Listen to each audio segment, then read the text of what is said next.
Sumainyo ang kapayapaan at ibahagi ito sa bawat isa.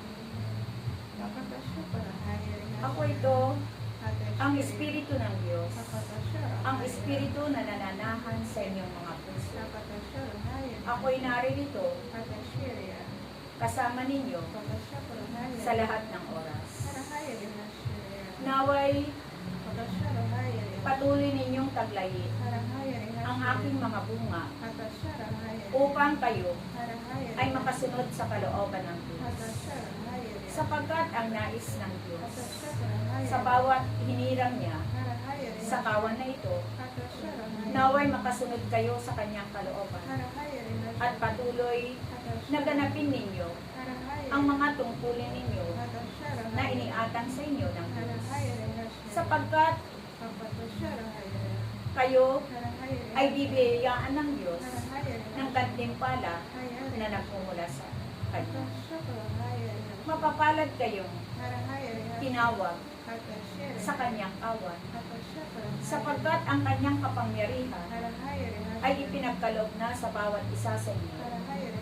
Nawa ang mga kapangyarihan na ipinagkaloob ng Diyos sa bawat isa sa inyo, nawa ito ay gamitin ninyo sa kabutihan.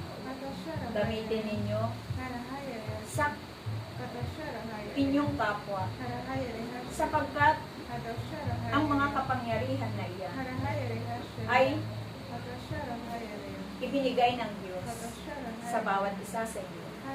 Huwag ninyo itong gamitin sa masama. Ang mga kapangyarihan ay kaloob ng Diyos sa bawat isa sa inyo. Kaya kayo'y mapalad, sapagkat ang kaloob ng Diyos ay patuloy na natanggap ninyo sa inyong mga buhay. Kaya nawa ang bawat isa sa inyo na pinagkatiwalaan ng Diyos, naway sumampalataya kayo ng may pag-ibig. Sumampalataya kayo ng may kagalakan. Ang bawat isa sa inyo, naway mag-lingkod sa Kanya hanggang wakas ng inyong mga buhay. At patuloy na kayo'y manalig, manampalataya sa Kanya, sapagkat ang nananalig at nananampalataya sa Diyos kailanman ay hindi mabibigo sa Kanyang buhay. Sumampalataya kayo ng walang pag-alinlangan, sapagkat kung kayo'y nag-aalinlangan, ang pag-alinlangan ay hindi para sa Diyos, ay hindi galing sa Diyos, sapagkat ang Diyos na tumawag sa inyong lahat ay Diyos na makapangyarihan sa lahat.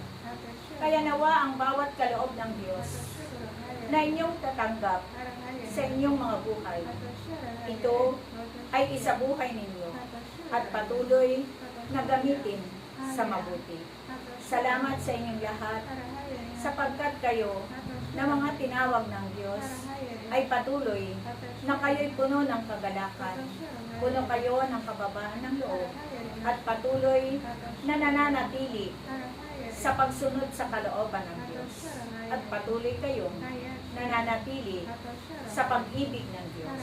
Sapagkat tandaan ninyo, aking mga anak, ang nananatili sa pag-ibig ng Diyos ay makakamit ang buhay na walang hanggan.